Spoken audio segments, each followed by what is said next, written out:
Notice that this brain spontaneously formed convolutions very similar to a human brain.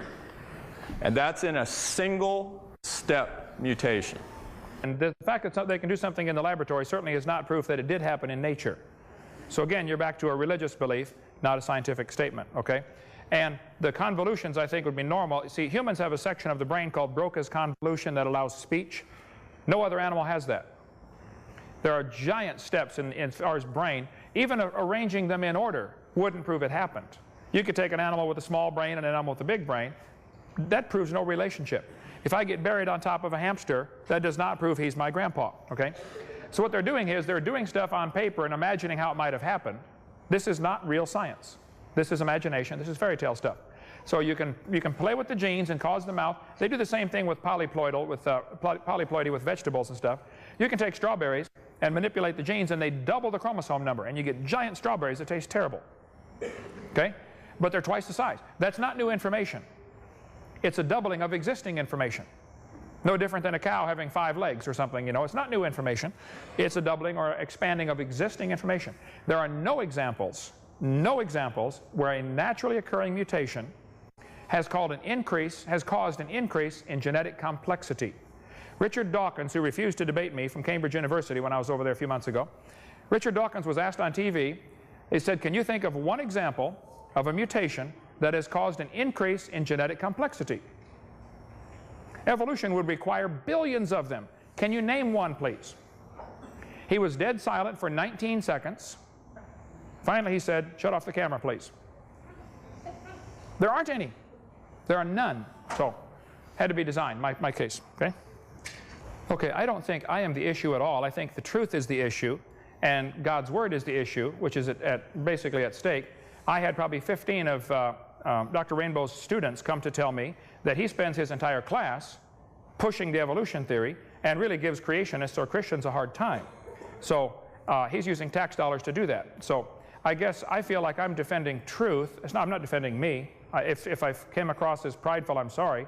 I'm not. I'm just a lowly high school science teacher that's sick and tired of his tax dollars being used to destroy the faith of kids. That's all. Ernest Haeckel falsified and was proven to have falsified certain drawings of embryos, and the fact that, okay, let me show a slide. See? You know darn well it has a backside, but you're totally incapable of proving it.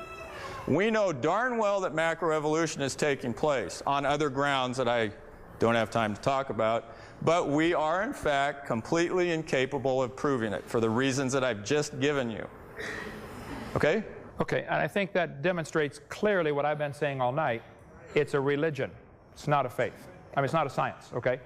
It's easy to think the moon has a backside because of the impossibility of the contrary, okay? All round objects that we see have backsides to them. Now, the idea that there's not a creator is clearly impossible. Things are just too complex. There had to have been a creator. As far as the original question of going from, you know, dinosaurs to birds, if you could undo the covers there, please. There are thousands and thousands, possibly millions of differences between reptiles and birds. And he's glossing over these gross differences. The lung structure, you mentioned about the bone structure. Bones are hollow on birds and solid on reptiles. The lung structure is different. The eggs are different. The reproductive system is different. There are thousands of major differences and probably millions or billions of minor differences. Reptiles are covered with scales. Birds are covered with feathers. They're both made of keratin, but that's where the similarity stops. They come from different genes on the chromosome. Feathers are extremely complex. Your hair is made of keratin. Your fingernails are made of keratin. The fact that different structures in the world are made of keratin on different creatures is proof the designer is using the same material for different applications. Just like battleships and forks and tin cans are all made out of iron, that doesn't prove a relationship. It proves iron's a good metal to make a lot of different things out of, and keratin's a good protein to make a lot of things out of. It's not at all evidence of relationship. It's evidence of design.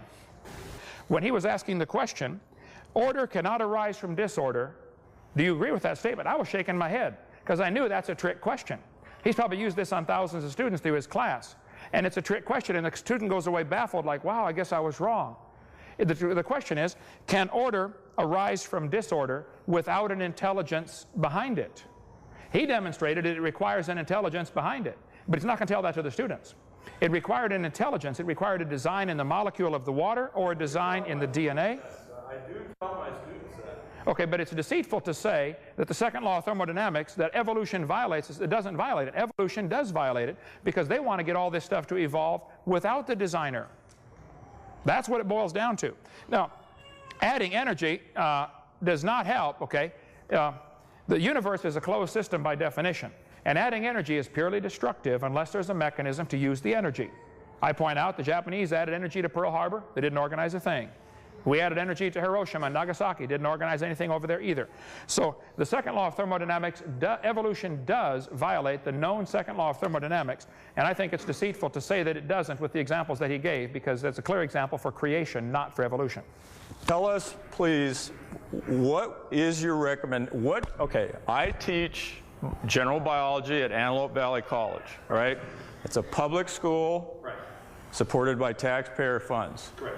And I'm asking, this is not a rhetorical question now. I'm truly asking you because I'm interested in your answer.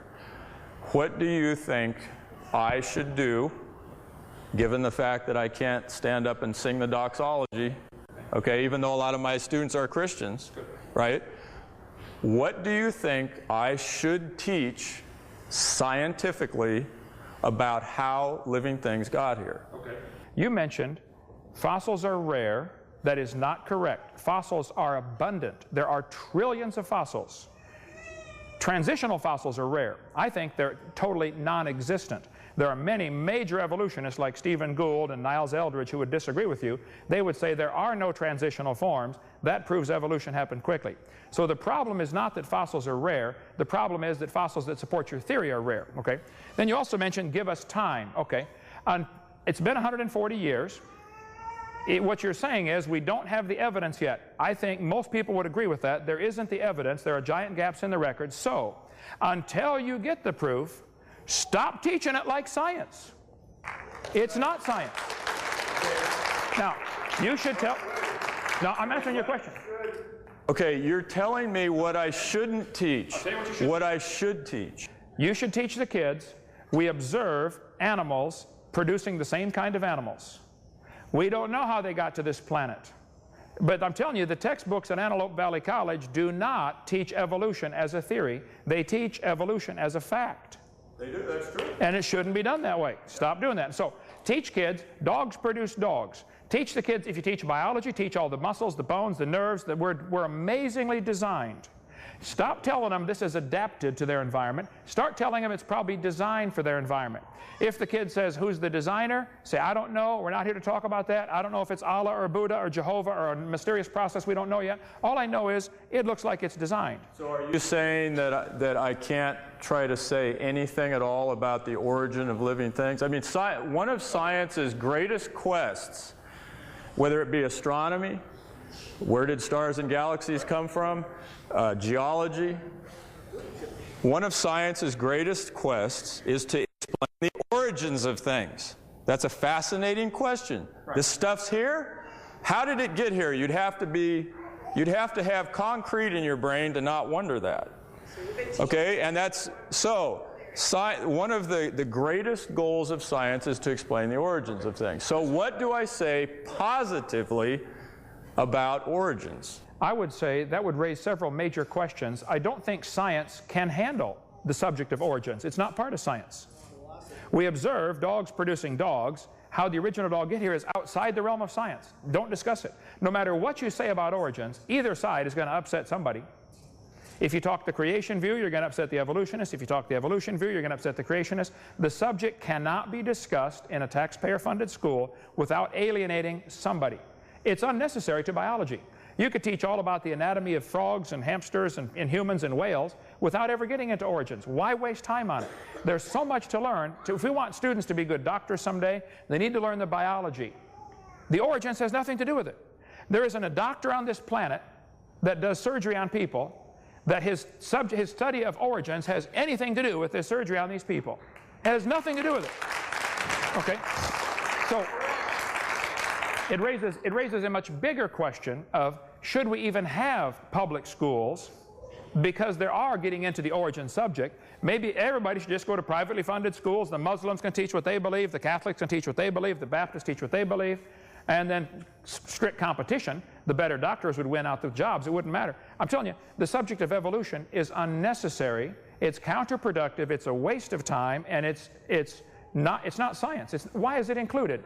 I think you should simply, kids, I'm going to teach you biology. You probably know an enormous amount of biology about the nervous system, about the circulatory system, the lymphatic system, all the systems of the body. Teach it.